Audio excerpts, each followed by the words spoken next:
Hi guys, my name is Rohit and today I'm discussing about the various sources of finance. That is, it is directly related with the cost of capital because first we need a sources that from where we get the money and then we calculating the cost that is the for how much we need to pay for that particular money. So first is a source, second element which is relating to the source is a cost of capital which is our next topic. ठीक है, तो source of finance मतलब कहाँ से पैसा मिलेगा.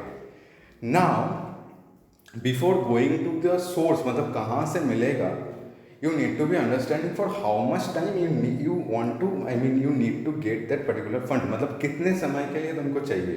there is a two period, one is a short term and other is a long term. very much simple. मतलब short term के लिए चाहिए, डे टू डे काम के लिए चाहिए, another is a long term के लिए चाहिए. For long term means more than 1 year and short term means you repaying the particular fund within 1 year. ठीक है, अब short term fund why should we borrow, why should we need a short term fund. Short term fund is needed for the मतलब majorly it is needed for the working capital requirement of a particular company. Now what is a working capital? Working capital is nothing but the difference between the current asset and current liability. Current asset and current liability is a you understanding from the name that is current. Current means short term, that is paying within 1 year. Current asset क्या क्या होता है. Current asset होता है क्या, Sunny debtors होता है जिसका पैसा 1 साल के अंदर आ जाता है.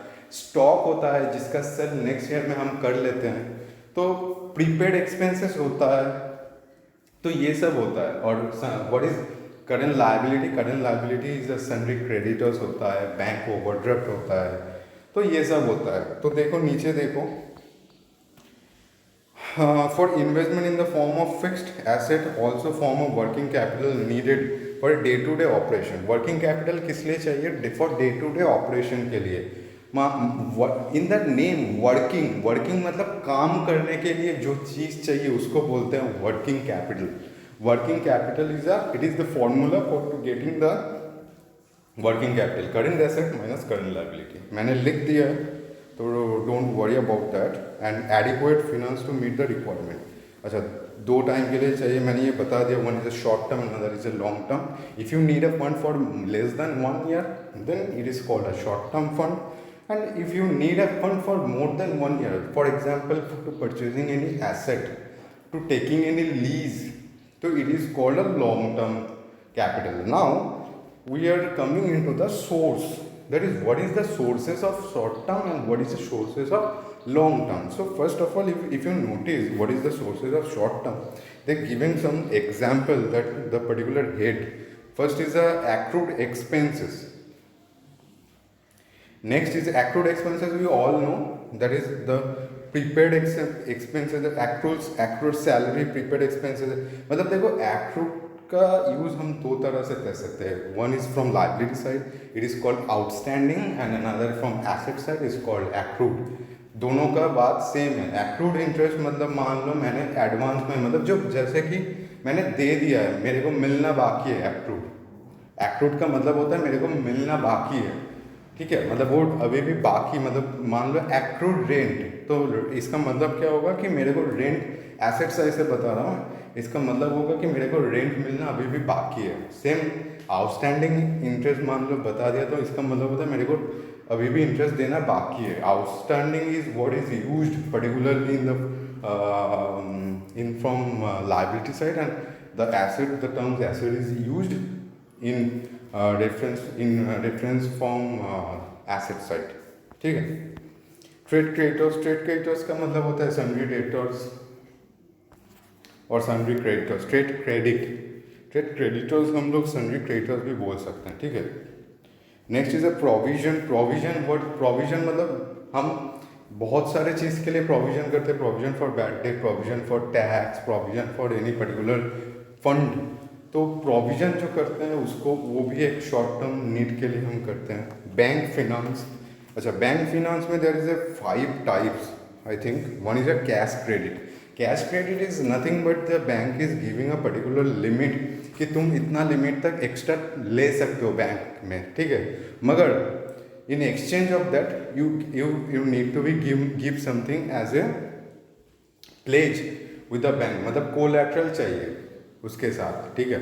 Without giving a collateral you can get a extra to raising extra money. मान लो तुमने एक्स्ट्रा पैसा ले लिया और दे नहीं पाए, तो दैट्स वाई तुमको कुछ गिरवी रखना पड़ेगा बैंक के साथ। Next is overdraft. Overdraft is the same thing as cash credit.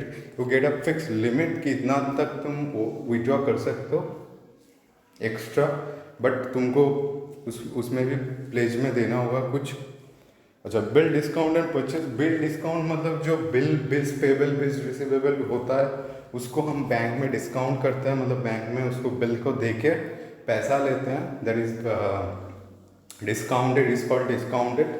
तो इस तरह से भी हम पैसा ले सकते हैं। Note lending. नोट लेंडिंग का मतलब होता है कि जो बैंक का जो प्रोमिसरी नोट होता है और बोरोइंग अगेंस्ट जो प्रोमिसरी नोट होता है उसके अगेंस्ट में हम जब बोरो करते हैं तो it is called note lending. Letter of credit. Letter of credit मतलब क्या होता है कि मान लो तुमने you purchase something from mister A. now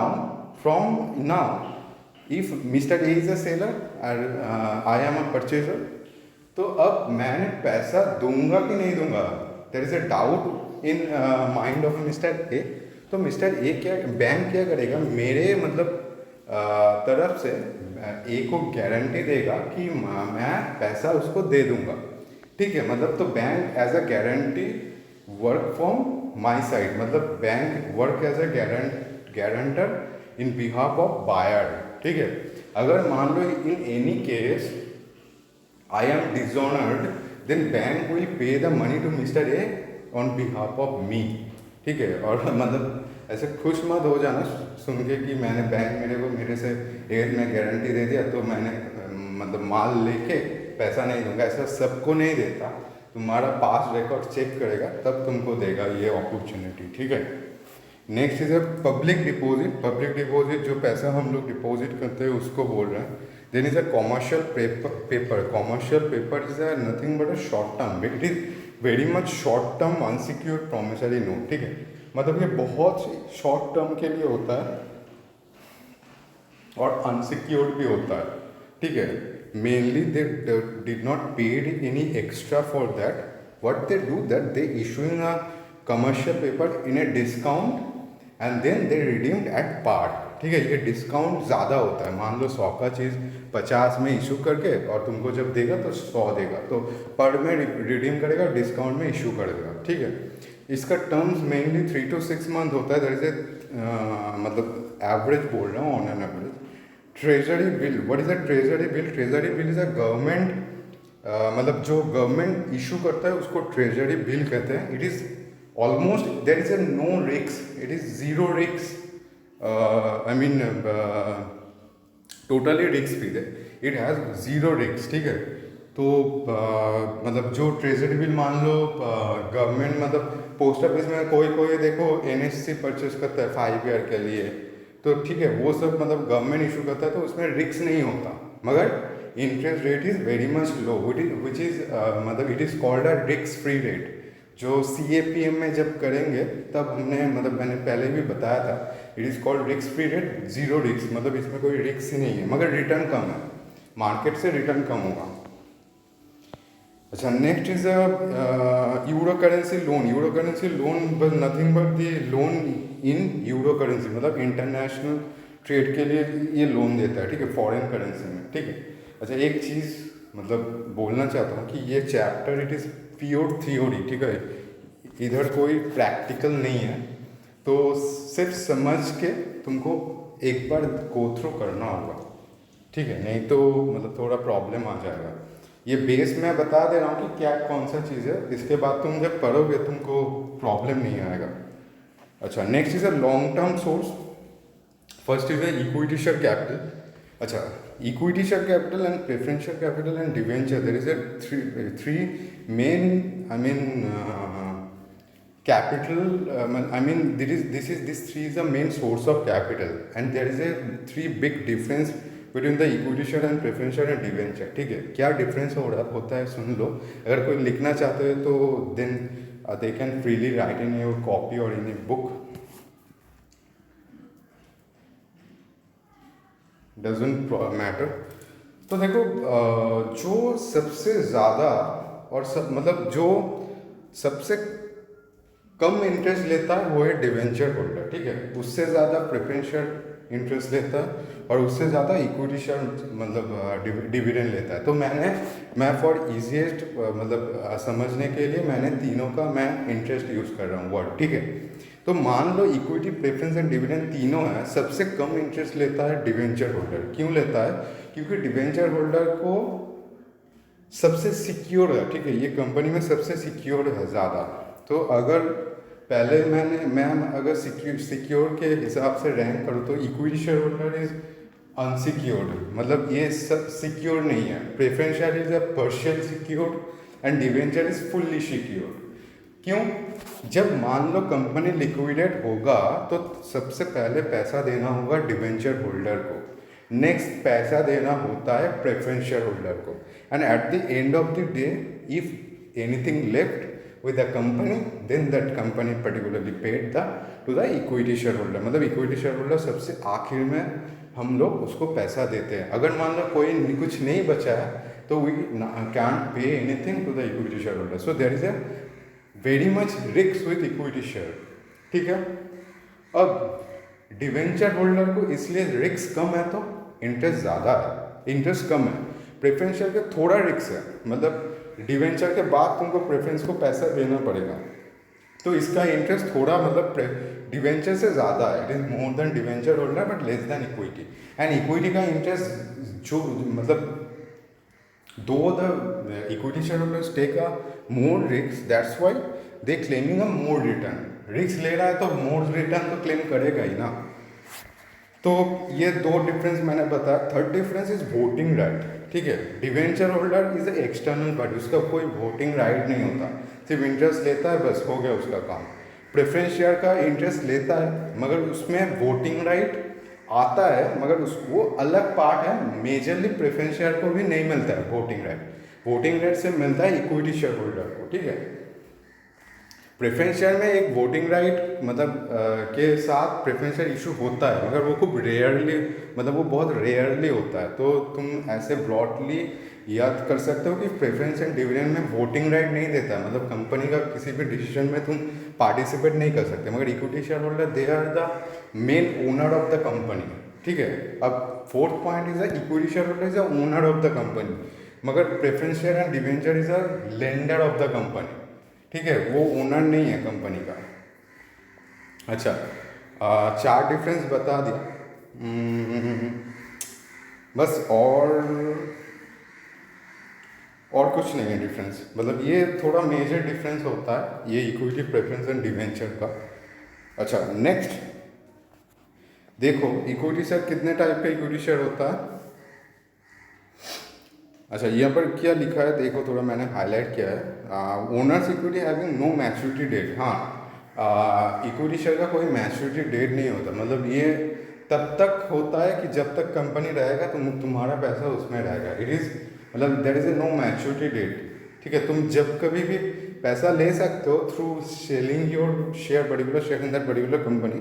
it is another matter, but equity share का कोई मैच्योरिटी डेट नहीं होता। There are a legal owner, they are the legal owner of the company. Dividend on the share is not fixed, dividend fix नहीं होता। It depend on the available of divisible profit. Profit होगा तो after paying to the preference share holder you are paying to the equity, ठीक है। Preference को देके फिर equity, last में जो बचेगा वो। अच्छा, how should we issue the equity share holder? First is the public issue. Public issue is directly issuing to the through prospectus, मतलब प्रॉस्पेक्टस के थ्रू तुमको इशू कर सकते हैं इसको। फर्स्ट टाइम जब किसी कंपनी ने शेयर इशू करता है, वी कॉल्ड इट IPO, ठीक है, initial public offer, and after that it is traded in the in security market, ठीक है। there is a two market, one is a primary market and another is a security market।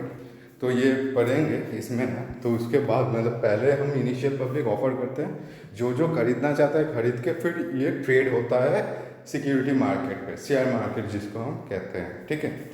Next is a private issue. Private issue मतलब कुछ कुछ लोगों को दे सकते हैं, मतलब यहाँ पर इशू करा मतलब किया जाता है।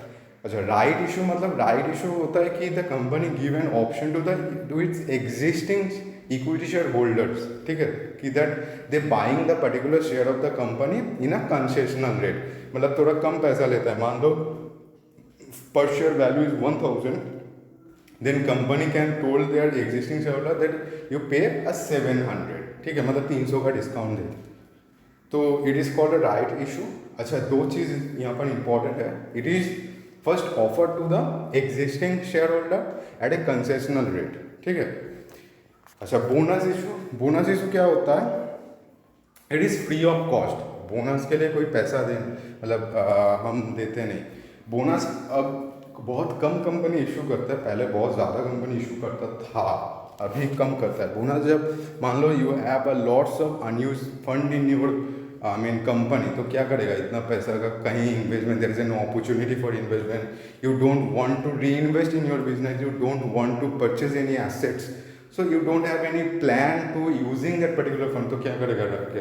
So that's why they what they do that they just giving that particular fund issuing as a share as a bonus share, मतलब एक रेशियो होता है। मान लो 2 शेयर तुमको, तुम्हारा होल्डिंग पे एग्जिस्टिंग 2 शेयर पड़ा है, तो तुमको 1 शेयर दे दिया, 2:1, 2 होगा तो 1 मिलेगा, इसको बोनस शेयर कहते हैं। What is a sweat equity share holder? देखो मैंने एक एरो किया है, there is a link between right share and sweat equity share, ठीक है।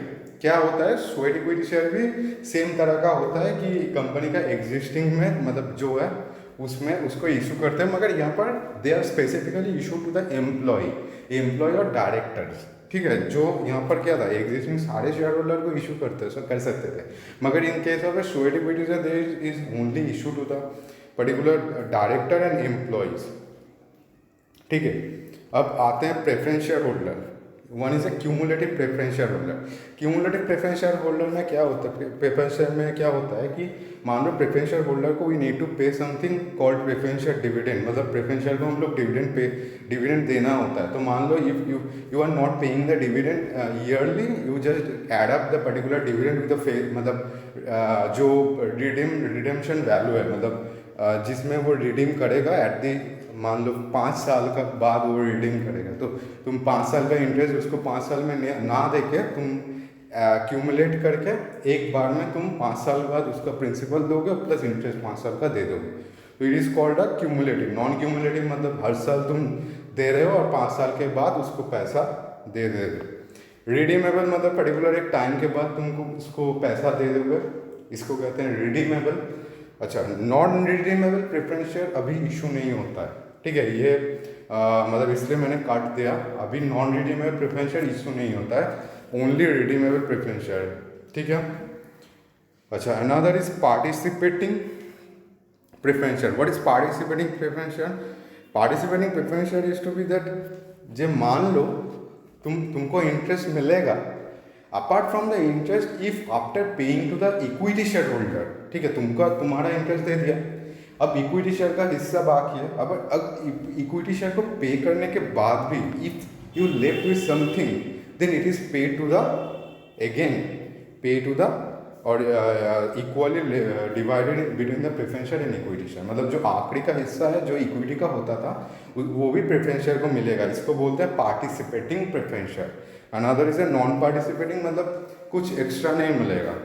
Another is a convertible. Convertible मतलब they give the option that after some times you have a option to convert your preference share either in equity share or any debenture, मतलब तुम after some time तुम इसको convert कर सकते हो, ठीक है।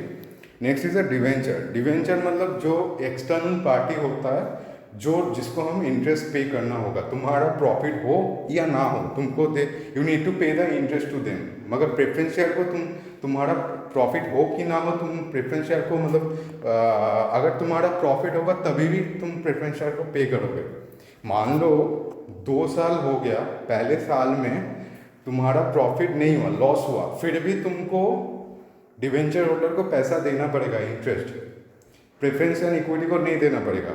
मगर प्रेफरेंस शेयर का जो इंटरेस्ट होगा वो तुमको तुम्हारा मतलब एज ए लायबिलिटी तुम्हारा बैलेंस शीट में आ जाएगा कि तुमको इतना पे करना होगा। आफ्टर दैट मान लो सेकेंड ईयर में तुम्हारा प्रॉफिट हुआ तो तुम तो डिवेंचर को तो दोगे ही, साथ साथ प्रेफरेंस शेयर का पिछले साल का जो पैसा तुम नहीं दिया था, लॉस हुआ था तो इसलिए नहीं दिया, तो उसका पैसा भी तुमको देना पड़ेगा। 2 साल का पैसा दोगे। After that if you left with something, then you need to pay or you should pay that particular fund to the equity shareholder। अगर कुछ बचेगा तब इक्विटी को मिलेगा। प्रेफरेंस शेयर का पैसा तुम नहीं दोगे तो वो रह जाएगा एज ए लाइबिलिटी। जब तुम रीपे करने के लायक हो जाओगे तो तुमको पहले प्रेफरेंस शेयर का जितना ड्यू है वो क्लियर करना पड़ेगा, उसके बाद ही तुम इक्विटी को दे सकते हो, नहीं तो नहीं दे सकते हो। ठीक है। अच्छा, how many types there is a naked debenture? What is a naked debenture? Naked debenture there is a no carrying charges, मतलब इंटरेस्ट नहीं ले रहे हो, सिर्फ पैसा दिया तुम पैसा मतलब कुछ दिन बाद ले लोगे, तो ऐसा अब नहीं होता, फ्री में कोई कैश नहीं देता हो। ठीक है। मॉर्गेज डिवेंचर मतलब you giving a money to the company against the collateral by taking anything as a guarantee और मॉर्गेज। ठीक है।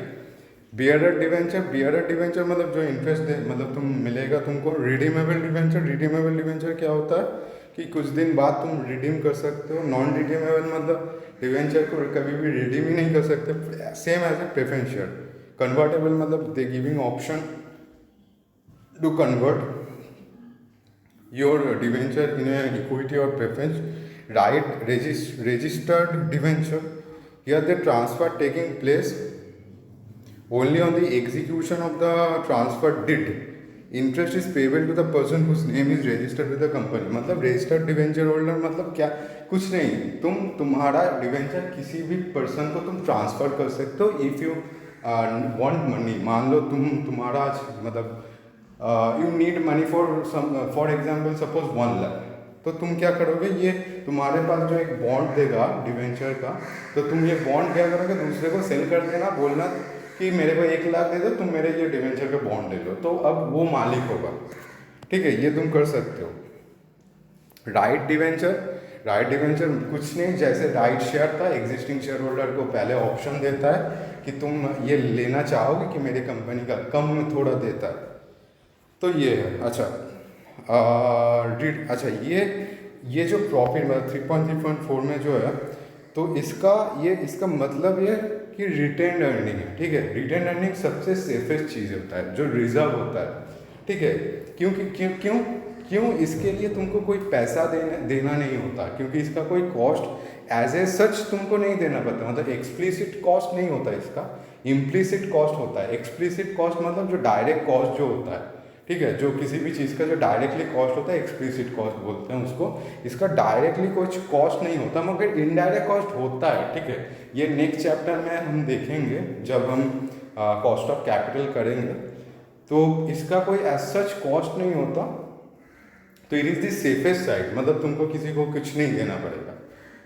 अच्छा, next is a loan from financial institution. हम फिनेंशियल इंस्टीट्यूशन बहुत सारा लिस्ट है पूरा लंबा, तुम इतना सारा जगह से तुम इसको लोन ले सकते हो। ठीक है, देख लेना, इतना ज़्यादा इम्पोर्टेंट नहीं है, एज फॉर थ्योरी पर्पस थोड़ा देख लेना बस। वेंचर कैपिटल क्या होता है?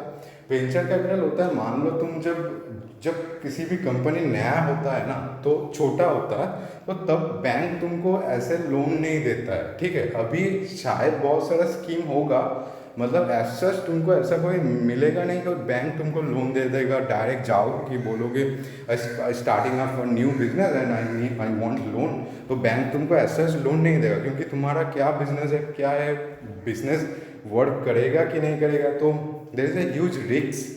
And also you can't issue the share particular in a stock market. तुम तब एट ए इनिशियल स्टेज तुम स्टॉक मार्केट में शेयर भी इशू नहीं कर सकते। ठीक है, you need to go a certain level to issuing the share in a stock market, security market. तुम मतलब हर कोई नया कंपनी सिक्योरिटी मार्केट में शेयर नहीं इशू कर सकता है। तो तब कौन पैसा देता है? जो पैसा देता है उसको बोलते हैं वेंचर कैपिटलिस्ट। ठीक है, they take a high risk, मगर अगर जिसको पैसा देता है, if it work then they get a unbelievable return, just like Paytm. ठीक है, पेटीएम में रतन टाटा का पैसा है, तो जब पेटीएम नया स्टार्ट हुआ था तो रतन टाटा ने इन्वेस्ट किया था, क्योंकि फ्रॉम द बिगिनिंग मतलब एज ए स्टार्टअप। तो उसके बाद हम जानते हैं कि कितना फ़ायदा हुआ है। तो ये एक एग्जाम्पल है, मतलब there is a huge risk, क्योंकि you don't know whether the business is run और बिजनेस इज वर्क एफिशिएंटली और नॉट। ठीक है, तो इसलिए जो इनिशियल स्टेज में वेंचर कैपिटलिस्ट पैसा देता है। अच्छा, नेक्स्ट है leasing and hire purchase. Leasing and hire purchase is a same thing, most probably 90% same. मगर हायर परचेज क्या होता है, हमने किया था, मान लो we take a machine and paying in a installment, it is a simplest form of EMI. हम जो ईएमआई देते हैं उस तरह का होता है। तो ईएमआई में इंटरेस्ट लगता है, तो हायर परचेज में भी इंटरेस्ट लगता है। मतलब यहाँ पर नीचे देखो, मैंने लीज बताऊंगा क्या है। पहले ये देखो, hire purchase, under hire purchase the person is using the asset use करता है। पहले डेट में ही एसेट यूज करना मिल जाता है उसको, मगर जब एसेट का जो राइट होता है, वो जो ओनर होता है ना, वो लास्ट जब इंस्टॉलमेंट पे करेगा तो तब ओनर होगा हायर परचेज में। ठीक है, और डिप्रिसिएशन भी चार्ज करता है, जो मतलब जो लिया है, ठीक है, वो डिप्रिसिएशन भी वही चार्ज करता है और इंटरेस्ट देता है। ये है hire purchase. And what is lease? Lease मतलब बहुत सारा लोग लैंड लीज पे लेता है। मान लो if a company want some asset but they don't want to pay a certain big amount for that asset at such initial stage, मतलब वो इतना बड़ा अमाउंट पे अभी नहीं करना चाहता है। कि मैंने मान लो 10 लाख का एसेट है, तो वो अभी इस स्टेज पे नहीं है कि they are able to paying the 10 lakh. तो वो क्या करेगा, लीज पे ले लेगा। तो लीज पे बहुत सारा कंपनी क्या करता है, मान लो उसके पास एसेट है तो वो सेल कर देता है, सेल करके लीज पे ले लेता है। कि ये क्यों करता है, मान लो वो 10 लाख पे सेल कर दिया, 10 लाख पे सेल करके ईयरली 1 लाख का लीज में ले लिया। तो अब जब वो 1 लाख का लीज में ले लेगा तो वो तो उसका इनिशियल कॉस्ट 1 लाख होगा, मगर वो जो 9 लाख एक्स्ट्रा होगा ना, वो बिजनेस में इन्वेस्ट कर देगा। तो उसका एक रिटर्न मिल जाएगा उसको। अगर वो 10 लाख एक वन टाइम पे इन्वेस्ट कर देता है, तो वो तो 10 लाख का एसेट मान लो 10 साल वो यूज़ करेगा, तो उसका कैपिटल तो ब्लॉक हो गया 10 साल तक।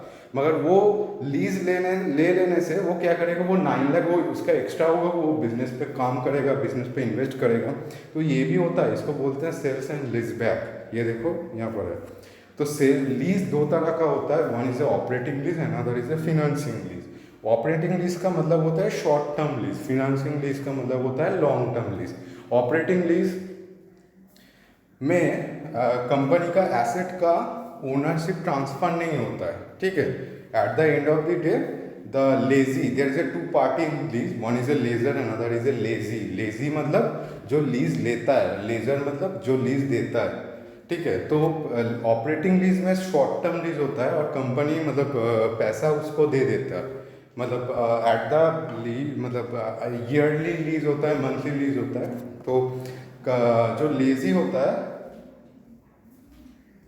वो लेजर को पैसा देता है। ठीक है, अच्छा, तो इसमें ओनरशिप नहीं ट्रांसफर होता, डिप्रिसिएशन भी लेजर चार्ज करता है, क्योंकि राइट ट्रांसफर नहीं होता है। अच्छा, फिनांस लीज क्या होता है, देयर इज सम सिग्निफिकेंट, मतलब there is some significant in finance lease, मतलब कुछ देखना पड़ता है तभी हम डिसाइड करते हैं it is whether it is finance lease और नॉट। जैसे कि मान लो कंपनी का ओनर मतलब एसेट का ownership is transferred at the end of the lease period, ownership transfer कर देंगे at the end of the lease period, it is called finance. If there is option that it is called finance lease. मान लो asset का life है 10 साल और तुमने lease पे ही दे दिया 10 साल, तो उसके बाद तो एसेट यूज ही नहीं होगा, तो उसको भी फिनांस लीज कहते हैं। कि when the lease terms is equal to the life of the asset. 2 point बता दिया, लिखना चाहते हैं तो लिख सकते हैं। थर्ड पॉइंट हम देखेंगे कि ट्रांसफ़र करने का ऑप्शन नहीं है, मतलब ट्रांसफ़र करना मैंडेटरी नहीं है, मगर हम ऑप्शन दे रहे हैं कि तुम ले भी सकते हो। कि there is a not mandatory to transfer but there is a one option that you can take the ownership और टेक द एसेट। ये भी होगा तब भी हम कहेंगे इसको फिनांस लीज कहेंगे।